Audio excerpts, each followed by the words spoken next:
성경을 읽으실 때에, 특별히 야고보서를 읽으실 때에 우리들이 생각할 때에 나에게 개인적으로 하시는 말씀이다, 그렇게 우리가 생각을 많이 합니다. 특별히 야고보서를 읽을 때에 여러분, 다른 사람을 차별하지 마십시오.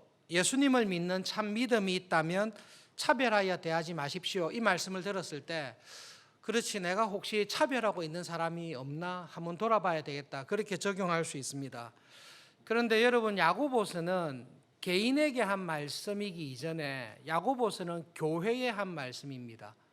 그래서 야고보서의 이 말씀을 딱 이해하실 때 우리가 어떤 마음가짐으로 들어야 되는가 하면, 서울중앙교회에 하는 말씀이다. 이거는 개인의 문제가 아니라 교회의 문제를 지적하고 있다는 것을 기억하셔야 됩니다. 그래서 혹시 여러분들 가운데 차별하지 말라 했지만 저는 차별 안 합니다, 제가 아무리 봐도 저는 차별이 안 합니다, 저하고는 상관없습니다, 이렇게 말씀을 들으시면 안 됩니다.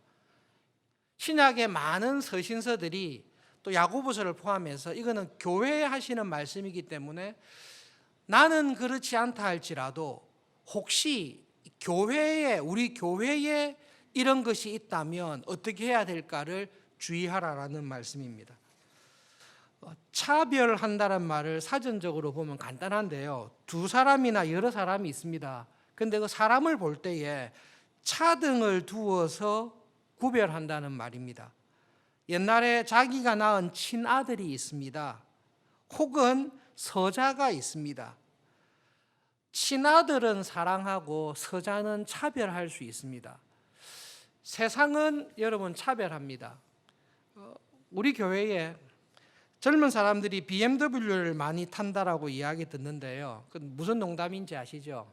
BMW는 B는 버스고 M은 메트로 지하철이고 W는 워킹, 걷는다는 말입니다. 교회에 왔는데 BMW를 자주 이용하는 교인이 있습니다. 우리 교회 작년에 새 가족으로 혹은 청년부나 대학부에 봤는데 BMW를 이용하는 교인이 왔습니다. 그런데 교회에 왔는데요, 벤츠를 타고 왔습니다. 벤틀리라는 엄청난 차를 타고 왔습니다. 그런데 그분이 입은 옷을 보고 핸드백을 봤는데요, 내가 평생 한 달, 1년간 해도 안 될 명품을 입고 왔습니다. 야고보는 지금 예루살렘 교회에 실제 있었던 일을 말하고 있습니다. 만일 너희 회당에, 이렇게 이야기하고 있습니다. 이게 없었던 일을 가정해서 말하는 게 아니라 야고보는 초대교회에 하나님의 은혜가 충만했다라고 하는 예루살렘 교회에 실제 있었던 일을 보면서 교회를 향해 말을 하고 있는 것입니다. 세상적으로 볼 때 유력한 사람입니다. 굉장히 알아줄 수 있는 지위와 명예나 학식이나 재산이나 놀라운 사람이 왔습니다. 그 사람을 보고 교회가 와, 이분이 왔다, 좋은 자리에 앉혀야 되겠다라고 대접을 한 것입니다. 그런데 똑같은 예배에 별 볼 일 없는 사람이 왔습니다. 이 남루한 옷을 입은 사람은 신약 성경에 딱 두 번밖에 안 쓰입니다. 요한계시록에 한 번 쓰이고 야고보서에 이 구절, 이 단어가 딱 한 번 쓰이는데요, 얼룩지고 냄새나는 넝마와 같은 옷을 입은 사람. 그래서 눈으로 딱 봐도 저 사람이 우리 교회에 오면 교회에 별 도움이 안 되겠다, 있어도 상관없지만 오히려 좀 귀찮겠다라는 것이 모든 사람이 아는 교인이 들어왔습니다. 그렇게 했을 때 교회가 어떻게 반응했는가 하면, 세상적 기준에 있어서 유익하고 탁월한 사람에게는 환영을 합니다. 세상적 기준에서 볼 때 저 IQ도 떨어지고 부자도 아니고 권력도 없고 저런 사람이 왜 교회에 왔나, 이런 사람 할 때 환대를 하지 않습니다.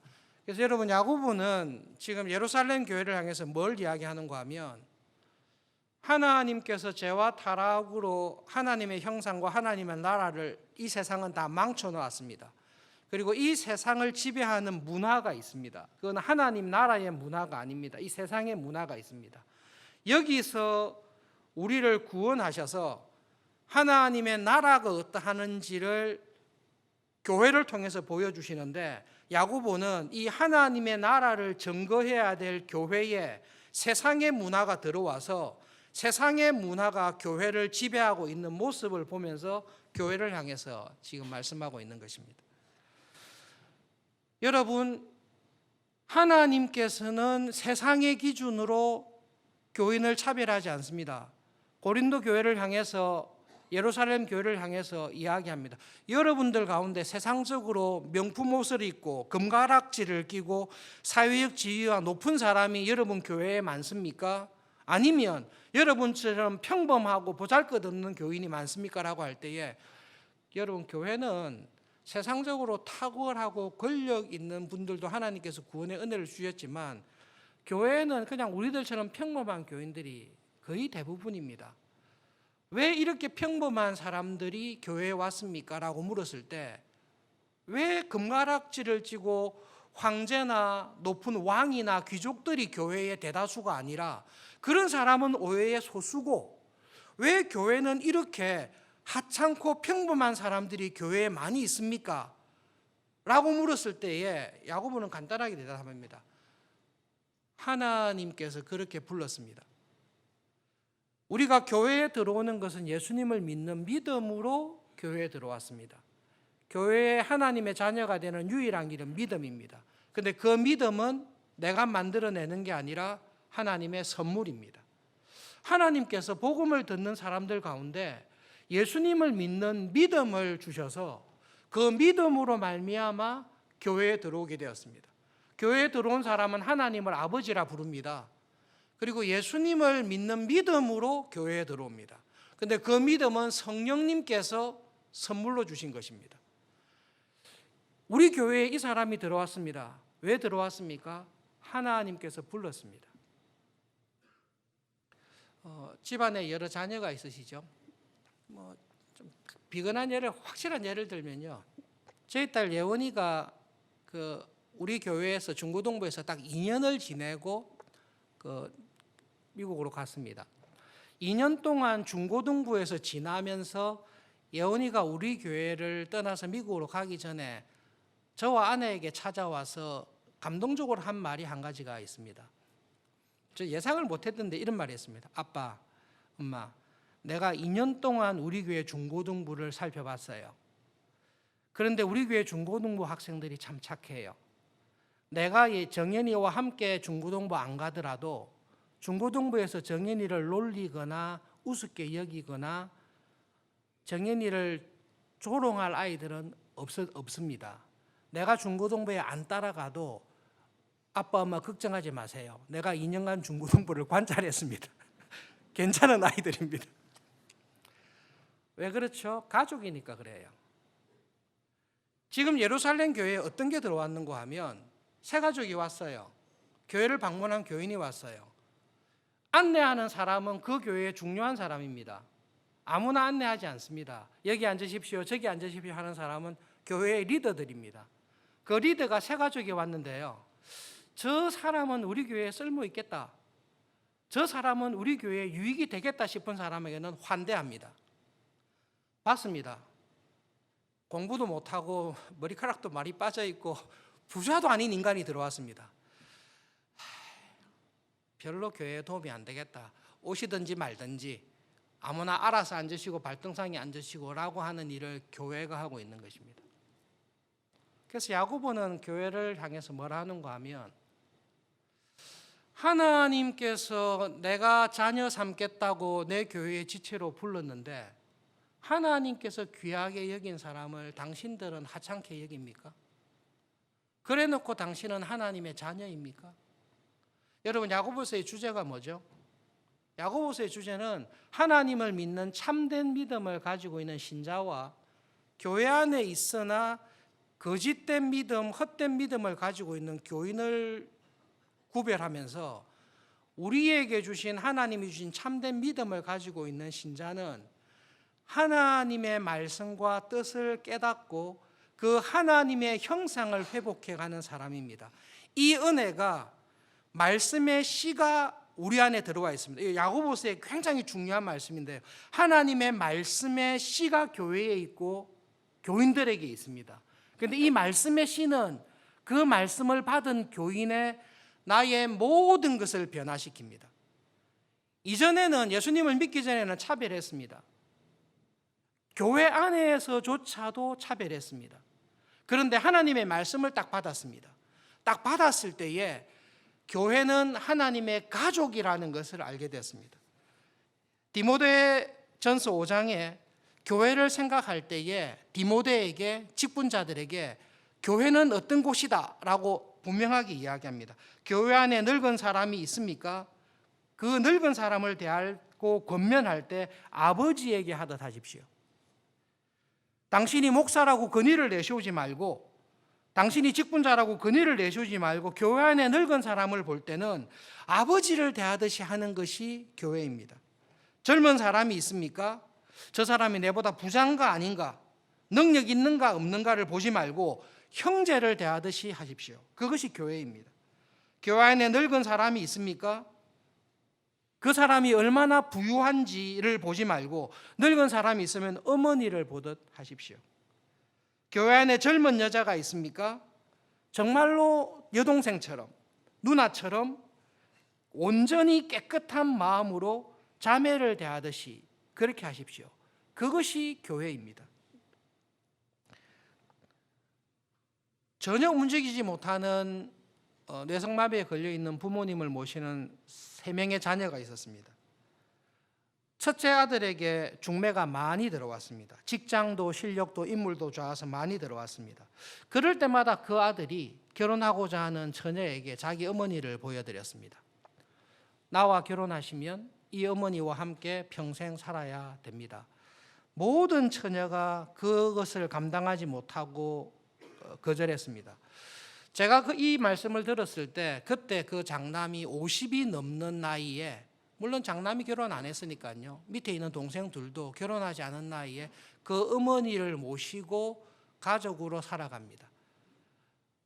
아침에 출근할 때에 어머니에게 뺨에 볼을 비비고 어머니를 안고 집에 돌아오면 똑같이 어머니를 대하고, 그게 가족입니다. 아, 우리 어머니 귀찮구나, 내 인생에 도움이 안 되구나, 버겁기만 하구나, 빨리 좋은 사람과 결혼하여서 이 어머니를 외면하고 떠나야 되겠다라는 게 세상의 가치입니다. 세상은 지금도 우리를 향해서 그렇게 많이 유혹을 합니다. 그러나 하나님의 참된 말씀으로 거듭난 사람은 이 교회가 하나님의 가족인 것을 압니다. 그리고 하나님의 가족으로서 어떻게 사랑해야 될지를 하나님의 진리의 말씀 가운데 발견해 가면서 이 교회가 교회다운 모습으로 이루기 위해서 변화되어 가는 것입니다. 그 사람이 참된 신자입니다. 야고보는 예루살렘 교회를 봤습니다. 예루살렘 교회의 교인들이 차별하는 것을 봤습니다. 왜 차별하지? 저런 차별은 세상에 있는 문화인데 왜 차별하지라고 생각하니까, 차별하는 사람들의 생각이 저 교회는 우리 교회에 오면 유익하겠다, 저 교회는 우리 교회에 오면 유익하지 않겠다라는 생각과 가치를 가지고 있는 것을 발견했습니다. 사실은 교회에 유익할까 안 할까를 생각한 게 아니라 나에게 유익할까 아니할까를 생각하는 것입니다. 저렇게 유력한 사람을 교회에서 친구로 사귀면 좋겠다, 비즈니스의 목적으로, 다른 목적으로 교회에 들어와서 사귀려는 마음이 있는 것입니다. 그 사람이 그런 행동을 한 걸 보니까 그 사람의 마음의 생각과 가치가 세상의 생각에 딱 주도되어 있습니다. 그 세상의 생각에 딱 주도되어 있으니까 행동이 그렇게 나오는 것입니다. 그러므로 여러분, 야고보가 하는 말은 간단합니다. 그 사람이 하는 행동을 보십시오. 그 사람의 열매를 보십시오. 그런 행동과 열매는 그 마음에 가득한 것이 나옵니다. 이 사람 마음에는 세상의 기준과 가치를 가지고 가치 있는 사람, 가치가 없는 사람을 나누어서 차별하는 마음이 있습니다. 이 악한 생각, 세상에 속한 생각으로 인하여 이런 것이 나오는데, 이것이 주님의 교회 안에 있습니다. 여러분, 그것은 악한 것입니다. 그렇게 생각하고 판단하는 것은 하나님의 교회를 더럽히는 것입니다. 참된 믿음을 가진 신자는 이전에는 이런 가치를 내가 가지고 살았습니다. 그런데 하나님의 말씀을 들을 때에 성령님께서 말씀을 통해 나를 돌아보게 하십니다. 최근에 간혹 질문을 듣는데요, 목사님, 자꾸 그렇게 이야기하시니까 제가 가시밭 같습니다. 제가 평생 돌밭처럼 산 것 같습니다. 제가 평생 길가였던 것처럼 산 것 같습니다. 목사님 좀 많이 괴롭습니다라는 이야기를 듣습니다. 시간이 걸리더라도 이 부분은 정확하게 말씀을 드리겠습니다. 여러분, 옥토에 떨어진 씨와 같은 교인은 하나님의 말씀을 들으면 들을수록 내가 가시밭과 같구나, 내 안에 가시의 기운이 많이 있구나, 내가 돌밭과 같구나, 이런 갈등을 하는 사람은 옥토와 같은 교인이 이런 갈등을 합니다. 그러므로 지금부터 잘 들으십시오. 말씀을 들을 때마다 내가 가시밭과 같고 돌밭과 같고 길가와 같다라고 하는 것은 내가 옥토일 가능성이 상당히 크다, 옥토이다, 이렇게 하시면 안 되고요. 상당히 크다. 왜냐하면 이 말씀이 들린 거예요. 들려서 내 안에 숨어 있었던 가시의 기운이 보인 거예요. 이 말씀이 들려서 이전에는 내가 그런 줄 몰랐습니다. 나는 당연히 옥토라고 생각했습니다. 그런데 하나님의 구원의 은혜는 우리를 변화시키시되 하나님의 온전한 형상으로 완전히 변화시키기 때문에, 하나님의 온전한 형상으로 언제 변화되는가 하면 죽어야 변화돼요. 그러니까 옥토와 같은 교회는 이 갈등이 항상 있어요. 그래서 만약에 그렇다면, 그런 갈등이 있다면 옥토와 같은 상태에 주신 것을 감사하십시오. 그 다음에 말씀을 드렸는데요, 이 말을 잘못 듣고 목사님 말씀이 이런 갈등이 있으면 옥토다 아니에요. 옥토일 가능성이 굉장히 크다. 그런데 이렇게 들었으면 무슨 일을 하죠? 싸우죠. 하나님, 내가 이 말씀을 듣기 전에는 내 안에 이런 가시의 기운이 있는 줄 몰랐는데 이런 가시의 기운이 있는 것을 알게 됐습니다.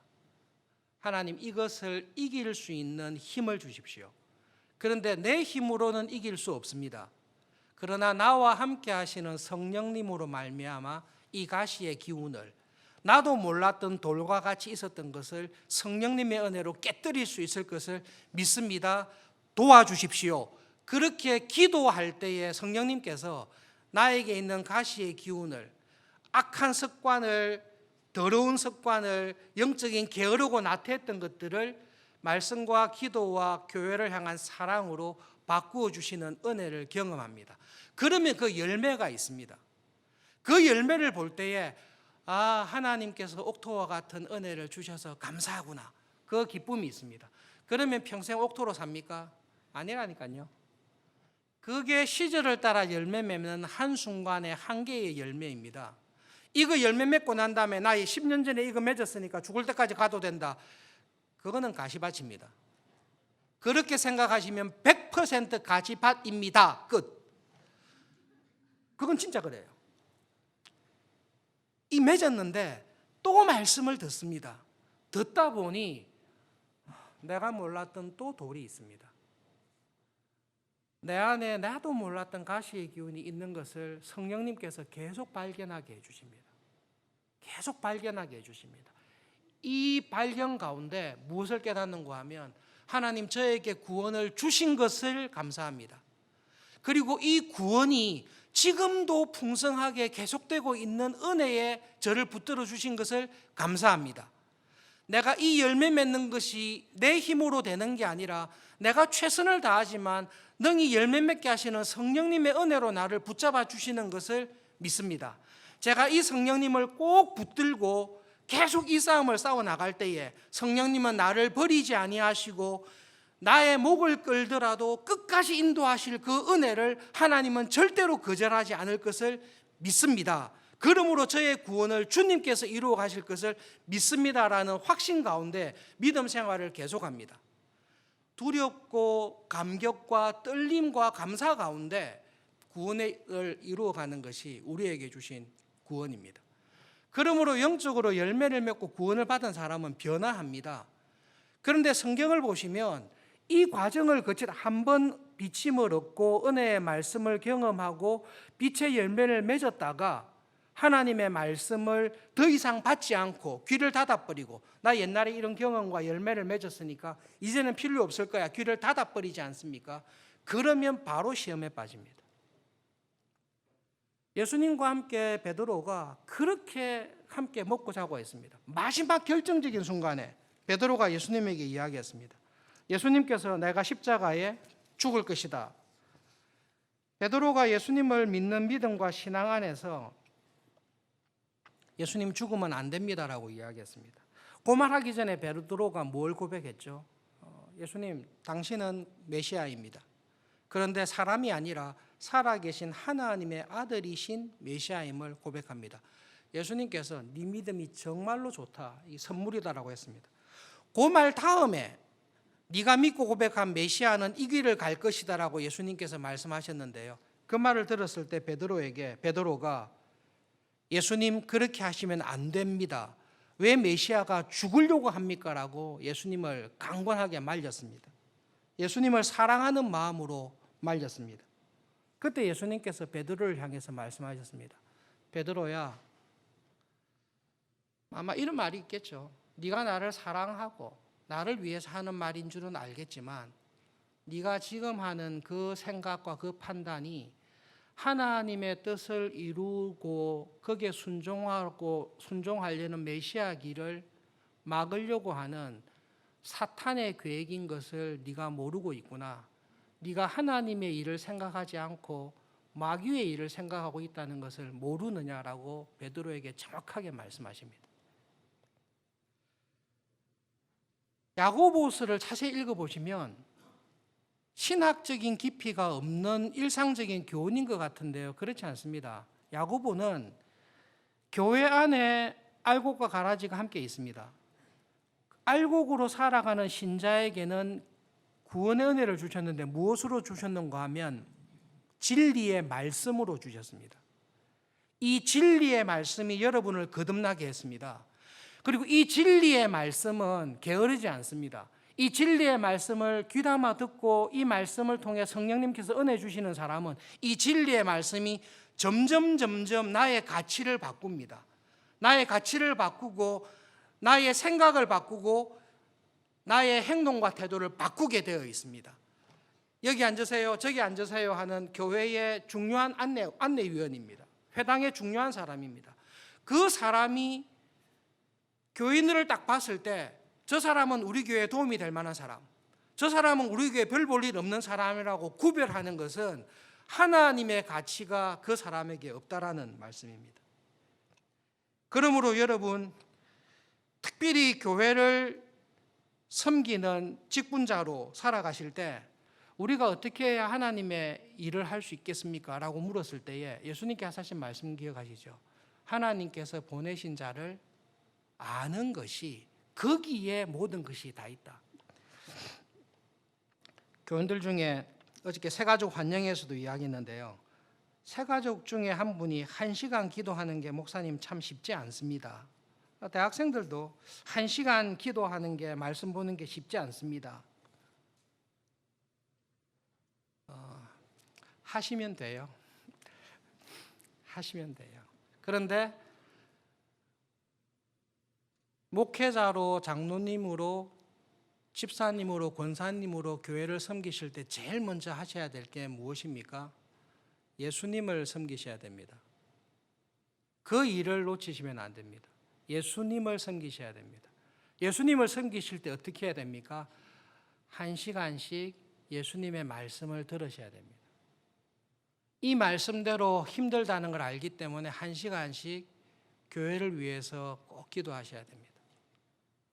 피택되셔서 시무장로님으로 은퇴하셨지만 성김이로 안수집사로 권사로 지내실 때에 믿고 확실하는 바는요, 1시간씩 교회를 위해서 열심히 기도하고 1시간씩 하나님의 말씀에 대한 은혜 안에서 이 말씀이 내가 몰랐던 나의 가치, 내가 몰랐던 나의 생각, 이것을 하나님의 말씀과 생각으로 우리를 변화시키고 이 말씀과 이 말씀으로 인한 삶의 생각과 가치와 교회와 믿음으로 살아가는 것에 대한 변화를 성령님께서 일으켜 주실 때 그때 하나님의 나라가 반드시 이루어집니다.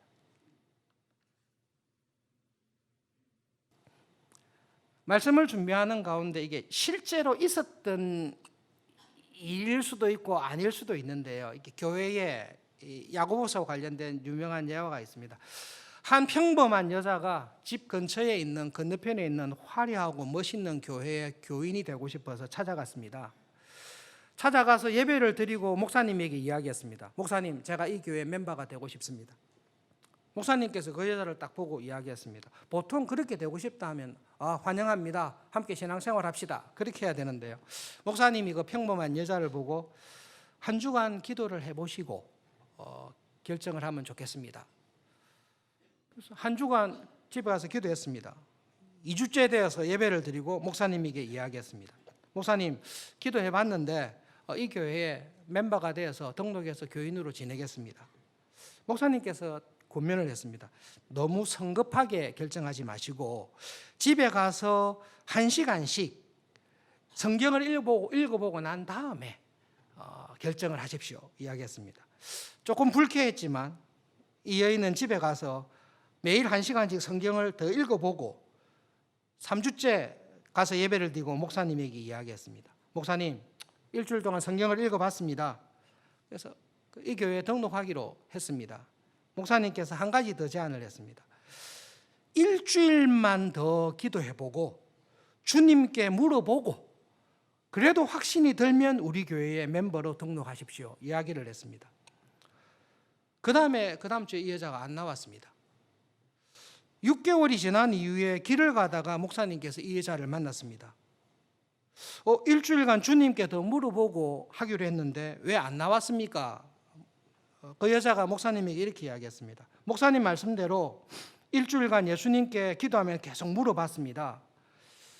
그랬을 때 예수님께서 이렇게 이야기해 주셨습니다. 예수님, 저는 이 교회 교인이 되기 위해서 기도하고 3주째 찾아갔는데 계속 안 되고 예수님께 물어보라고 했습니다. 어떻게 할까요? 예수님께서 나도 그 교회 멤버가 되고 싶어서 매주 찾아갔는데 20년째 지금도 그 교회 멤버가 아직 못 되고 있다. 걱정하지 마라. 나도 그 교회 멤버가 아니니까 안 가도 된다. 그러면 지어낸 말이겠죠. 야고보가 사실은 야고보에서 이 말을 하고 있습니다. 교회에 갔습니다. 안내하는 사람이 무슨 차를 타고 왔나? 얼마나 사회적으로 똑똑한가? 얼마나 명품을 입고 있나? 얼마나 세상적으로 부유한가를 따라서 사람을 받고 안 받고 합니다. 환대하거나 안 하거나 합니다. 그 결과 이 예화에 나오는 교회는 예수님을 안 받은 것입니다. 예수님을 세상적으로 볼 때 촌에서 자랐고요. 예루살렘에서 자란 적 없습니다. 어린 시절 나사렛 촌에서 자랐습니다. 정식 교육을 받은 경우는 거의 없습니다. 가난하게 살았습니다. 가난하게 살았습니다. 직업도 그렇게 화려한 것은 아닙니다. 이런 예수님께서 이런 교회 가면 받아주겠습니까? 안 받아주죠. 결과 어떤 일이 벌어지는가 하면요, 교회의 머리는 예수님이신데 예수님께서 쫓겨나는 교회는 갈 필요 없다, 이 말을 우리에게 하고 있습니다. 어저께 새가족 환영회가 있었습니다. 새가족 환영회에서 새가족에 인사하시는 분들이 두 가지를 말씀하셨는데, 한 가지는 우리 교회 소그룹이 너무 좋습니다. 내가 이 새가족으로 정착하게 된 것은 사실 소그룹 성기미들의 또 소그룹 식구들의 관심과 사랑 때문에 그렇습니다. 우리는 매주일 사도신경으로 신앙을 고백합니다. 우리는 성령 하나님을 믿습니다. 이 성령 하나님께서 하나의 교회를 만드신 것을 믿습니다. 이 하나의 교회의 본질은 성도 간의 교제입니다. 교회 생활한다는 것은 성도 간의 교제를 나눈다는 것인데, 우리 서울중앙교회에서 성도의 교제는 소그룹입니다. 그래서 여러분 권면합니다. 내가 서울중앙교회에서 교회 생활을 하고 있는 분들은 소그룹에 오셔서 성도의 교제를 나누실 때에 교회의 기쁨을 경험하고 누리실 수가 있습니다. 소그룹에서 잘 돌보주셨기 때문에 새가족들이 이번에 등록을 하고 환영회에 오셨습니다. 그 새가족들의 기도 제목이 있습니다. 초등부에 다니는 자녀, 중고등부에 다니는 자녀, 대학에 다니는 자녀들이 왔는데, 이 우리 자녀들이 이 부서에서 잘 적응해서 우리처럼 이 교회의 멤버로 잘 적응하면 참 좋겠습니다. 잘 적응할 수 있도록 기도해 주십시오.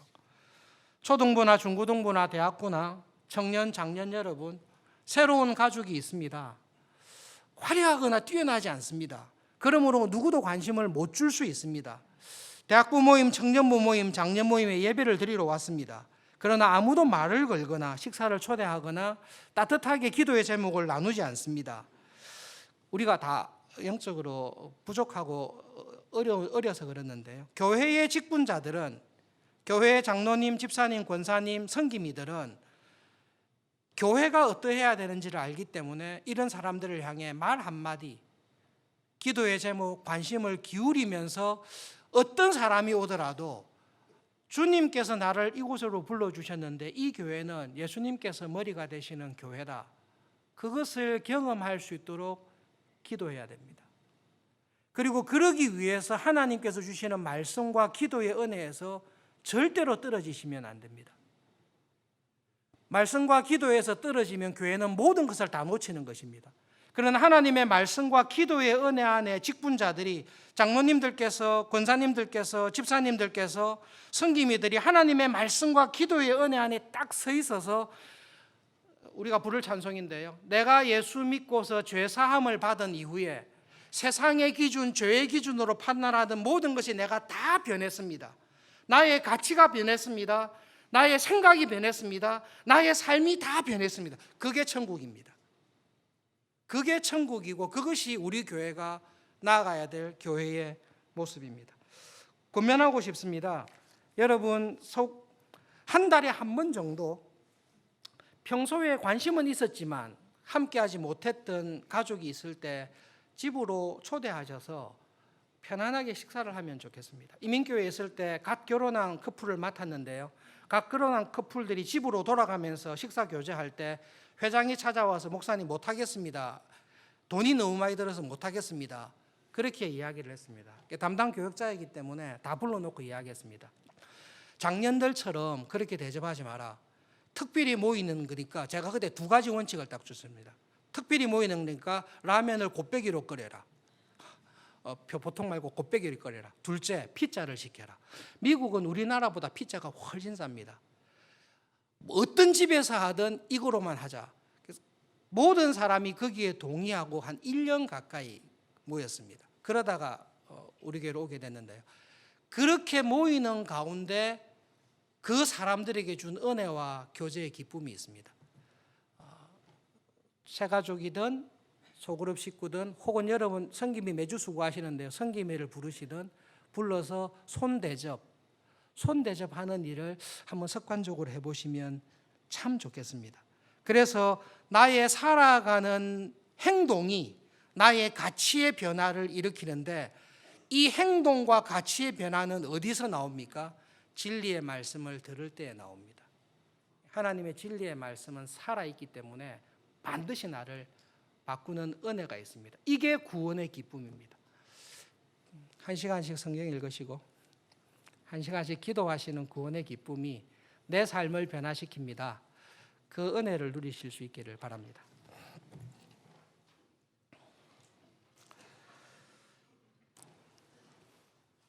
진리의 말씀으로 저에게 구원의 은혜를 주신 것을 믿고 감사합니다.